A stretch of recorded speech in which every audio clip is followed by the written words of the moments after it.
Alrighty. Well, I'm still here. I'm glad you are. I hope we've been joined by even more people tonight. In what I started out calling Lockdown Live, it's now turned into quarantine something time for me here. And I've been having a lot of time here in quarantine to think about what stories to read to you from my books. It's kind of cool that these books were written back in 1999 and 2000, and yet the stories just keep coming back around. The one of the two that I'm going to read tonight is going to be dedicated to someone that has left us, but who's never really left us. Rowena Fullenwider. Everybody remembers Rowena's Cakes and Teas or knows about it. Her husband Peter. And when I first moved here, Rowena was one of the very first people that I met because I had blown it with someone first shot out of the box. I'm a native New Yorker, and I like to tell people I'm from the North, but I got here quick as I could.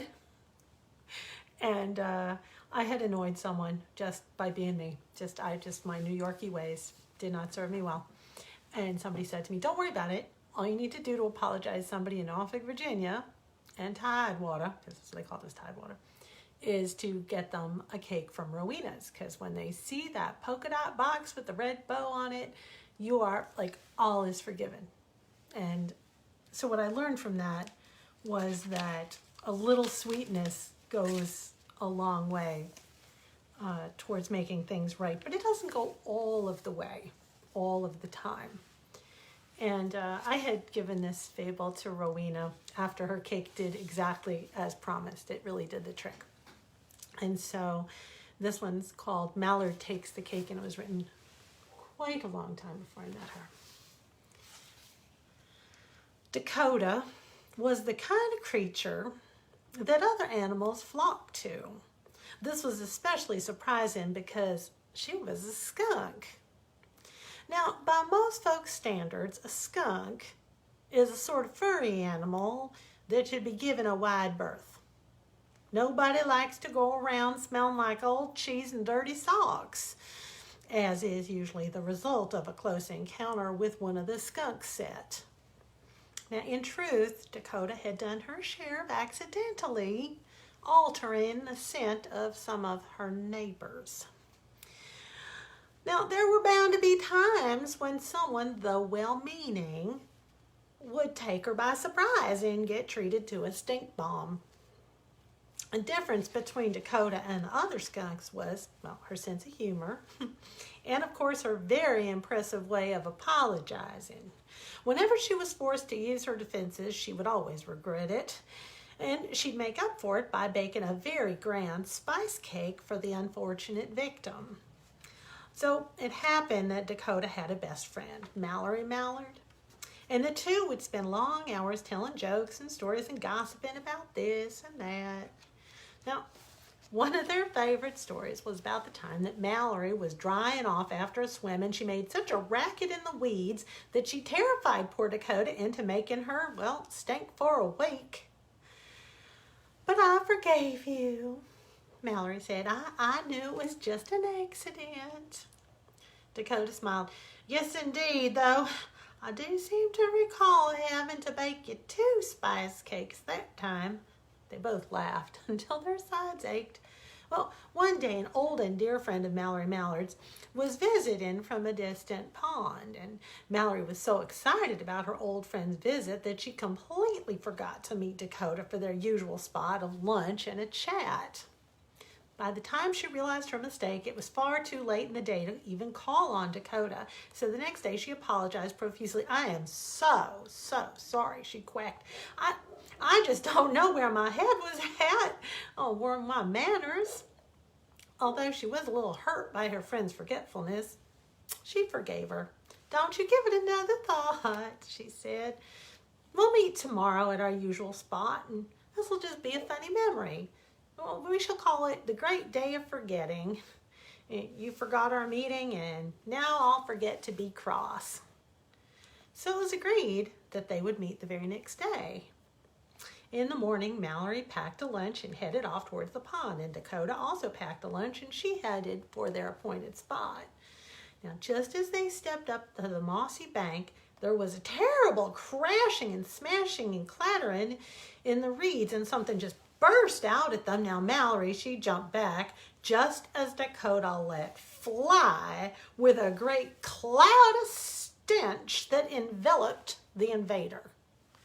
"Take that!" squeaked Dakota. "You beast, sneak attacker of you dangerous fiend!" Well, when the dust settled and the cloud dispersed, Mallory gasped in horror.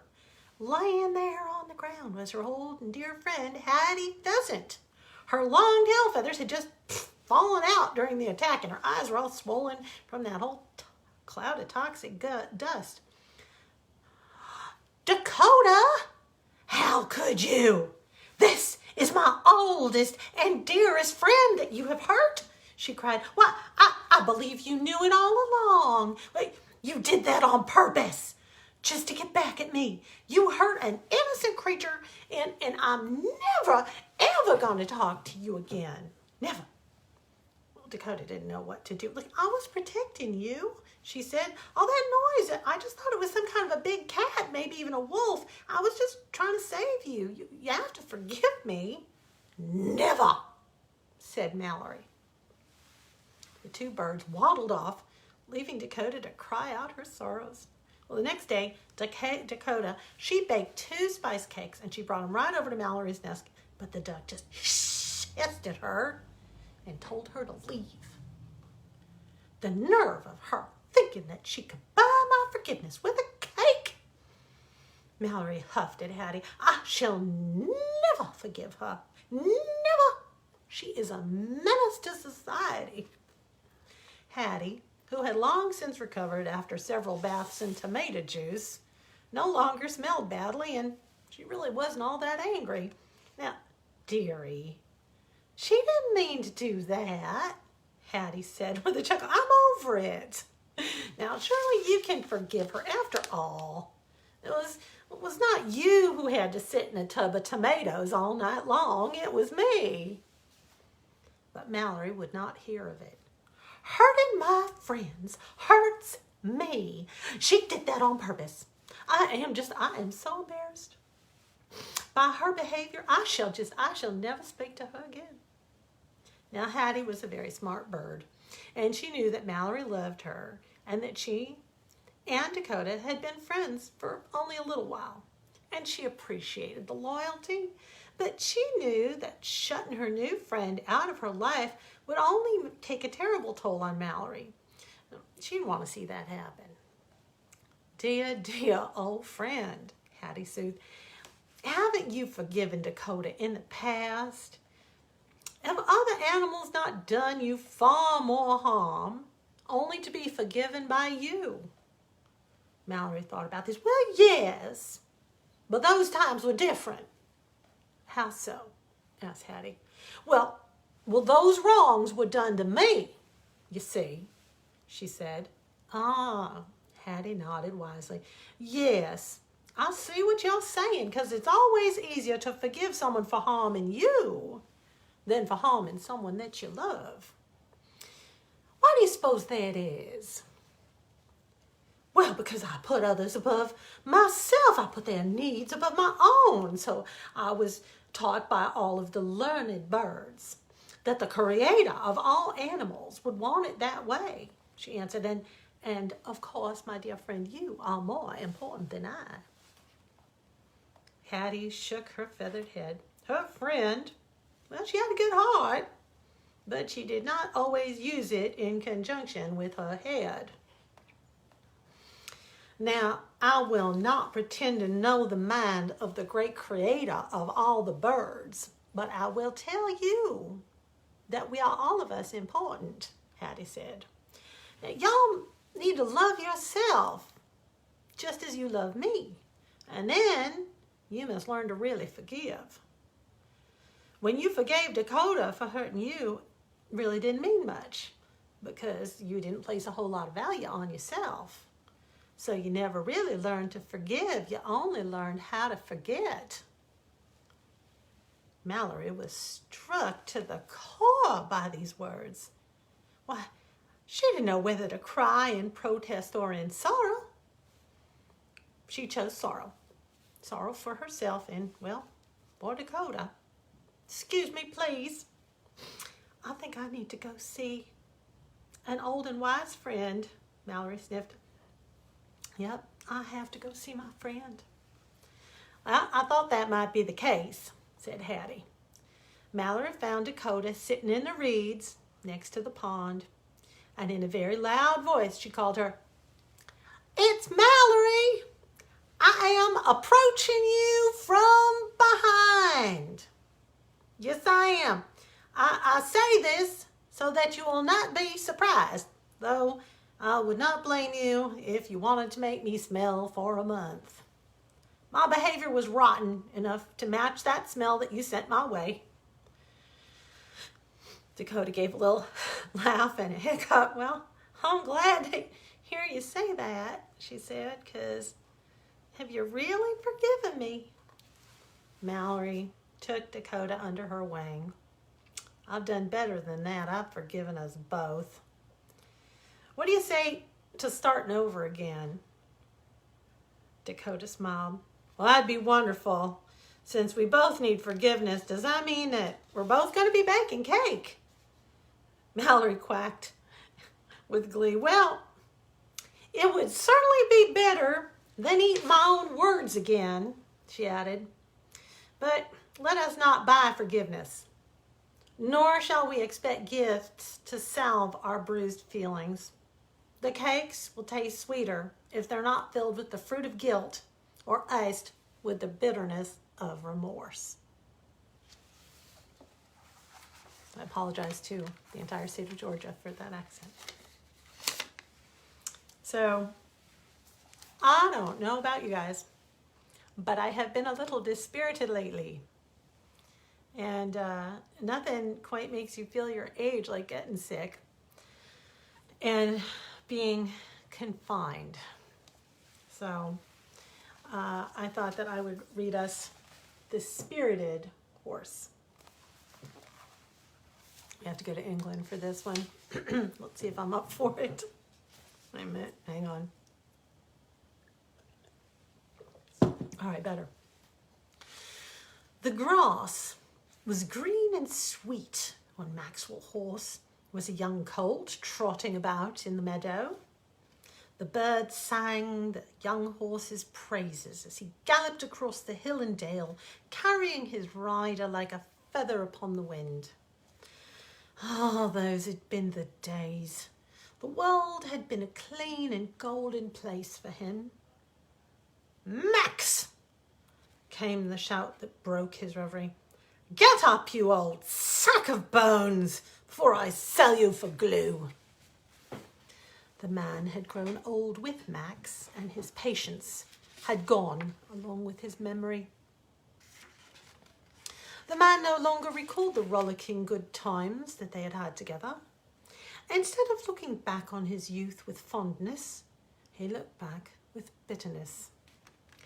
Max was not a reminder of his championship wins, nor of his lithe and graceful salad days. No, to the man, Max was a cruel reminder of his own aging.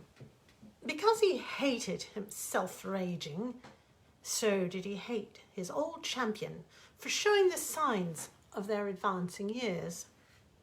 The old horse groaned, shook off the night's rest. Then he prepared himself for the day's work. Gone were the days of respect. Now he was to pull all of the lowliest of menial tasks. He was given the bare minimum of food and water. No sugar cubes hidden in the flannel pockets. Carrots offered for a good show. His stall was mucked out only occasionally. It was no longer a big stall either, but instead the small and rickety one with the squeaky hinges. Max was not so much bitter as he was downtrodden. He didn't hate the man for hating him, but but his hope was all but gone. Instead of looking forward to the day, he only marked it off in his mind as being one day closer to the end. Today, however, Max knew that there would be some excitement around the paddock because there was a new mount coming to join the stables. Blaze, fine horse, had been brought just a few days earlier and would arrive today. When the truck drove up, towing the horse trailer, all was bustle and activity around the stalls. Blaze, a lean black stallion with a white streak running down his nose, stepped neatly and calmly down the ramp. He held his head high, knowing that he was a great horse. As he was led to the stall, the head horses all whinnied a friendly greeting, but he, of course, was too great to answer. Blaze had always been a nose faster than his siblings and his friends.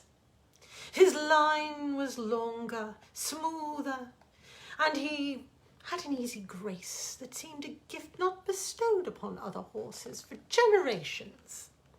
Blaze was great and he knew it. His blood sang in his veins when it came time for the show. He felt a power in his being that gave him pride in himself. Perhaps just a bit too much pride. The man beamed at his new acquisition. Although he was not fit enough to ride the horse, his daughter was an excellent horsewoman, and she was to do the training. Well, yeah, fine one aren't you, the man said as he pulled a lump of sugar from his pocket and he offered it to Blaze. Settle down now, son.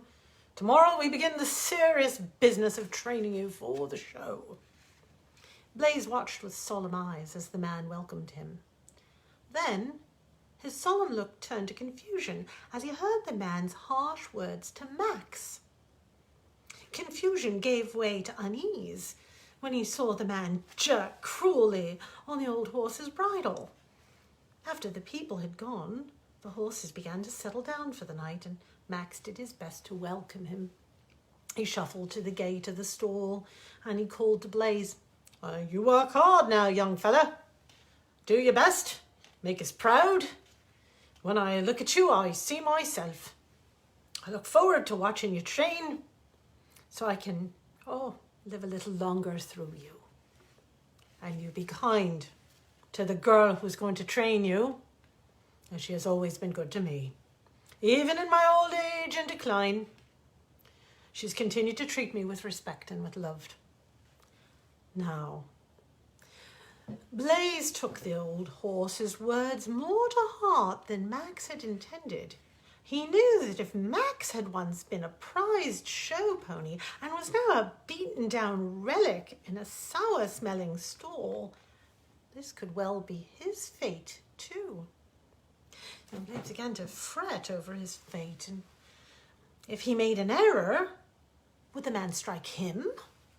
Would he not be brushed, not be cared for? Blaze wanted to ask these questions of Max, but he was too proud. But he worried instead, and he held it all inside until he became terribly ill, and he paced and he nickered and he felt as if the walls were closing in about him. As dawn broke, he was a skittish bundle of nerves. And then he heard a little boy standing right there in the stall. The child was quite tiny, made more so by the imposing presence of the horse. Yet, for some reason, this child seemed unafraid. The boy reached out and he petted Blaze, and the horse calmed instantly. "No fear now," said the boy. And although he was far below him, the voice sounded as if it were being spoken directly into Blaze's ear. "You don't need to fear now," the child said. "Save your fear for when you need it." Blaze knelt down and looked at the boy. He couldn't have been more than 4 years old, hair like honey in the sunlight and bright green eyes. "How can I possibly need fear?" the horse said. Blaze had always believed that strong horses tamped down their emotions. Emotions were useless things, and they got in the way. He was ashamed of his fear. The boy explained that emotions were like tools to be taken out and used to build your character. We must all feel fear and anger if we are to feel love and joy. So far, you've only felt a great deal of pride and very little else, said the boy. Now, you need to take out your fear and you need to show it to the man. He said, when he comes today, I want you to show him your feelings about how he treats old Max. Don't try to be brave and hide how you feel, all right? It's only a form of deception, and deception does not serve you well. At that moment, there was a sound at the stable doors as they opened and a shaft of sunlight pierced the dark stalls, blinding Blaze for a moment. When his eyes adjusted, the child was gone. The man and his daughter arrived. As soon as the man reached for the bridle, Blaze reared back, his hoofs slicing at the air. "Whoa now," said the man. "Little spirited this morning, aren't we?" He reached again for the bridle, and again Blaze showed such terror at his touch that the man stepped back and allowed his daughter to try her hand. Seeing the young woman, Blaze remembered Max's endorsement of her, and he allowed her to lead him calmly from the stall. It worked well for the girl, but from the training paddock he could see Max being yanked and tugged and beaten by the man. When he saw this, he stopped abruptly, and then he raced to the gate. He reared up and whinnied. He pounded the ground, drawing the man's attention. The man ran over, alarmed that something was amiss with his prized animal. He narrowly avoided the flying hooves. Confused and angry, the man left Blaze with his daughter and went back to Max.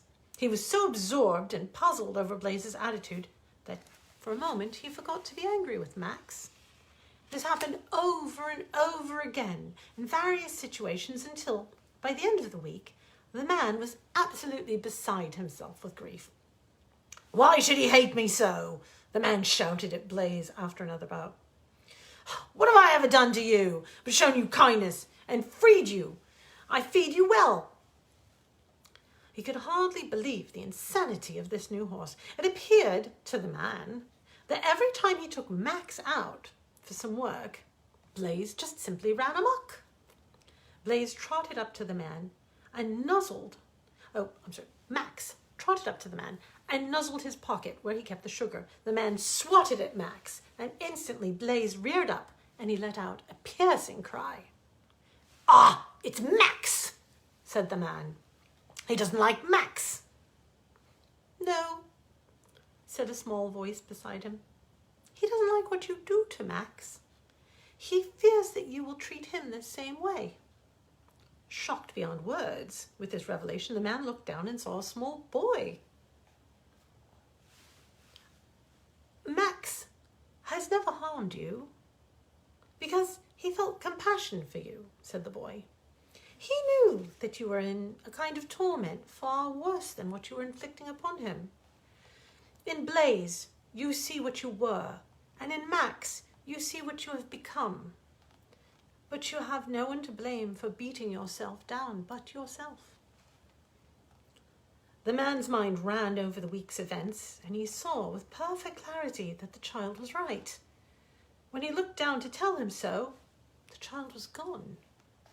In a panic, the man whirled round, looking for the child, but he'd vanished. "Father, are you all right?" his daughter asked. The man reached over and took the bridle of his old horse. "I haven't been very good to you these past years, old man." Max shook his head. "Well, if it's any consolation, I haven't been too good to myself," he said. He reached into his pocket and he pulled out 3 cubes of sugar. He offered the first one to Max. The second he gave to Blaze. Then he took the third and he popped it into his own mouth. And he let the sugar melt on his tongue. And he remembered being a boy.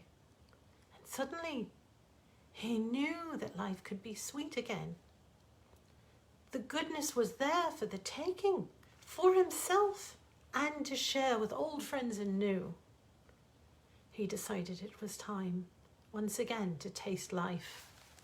And so he did. I chose this one tonight for my former mother-in-law, Carol Suhay, whose birthday was yesterday. And she was out of chocolate. So we sent her a chocolate cake because Carol's motto is, no day should ever end without chocolate. But what she really means, I think, is that no day should end on a sour note. And I hope that I've sweetened your day a little. I'll see y'all tomorrow night.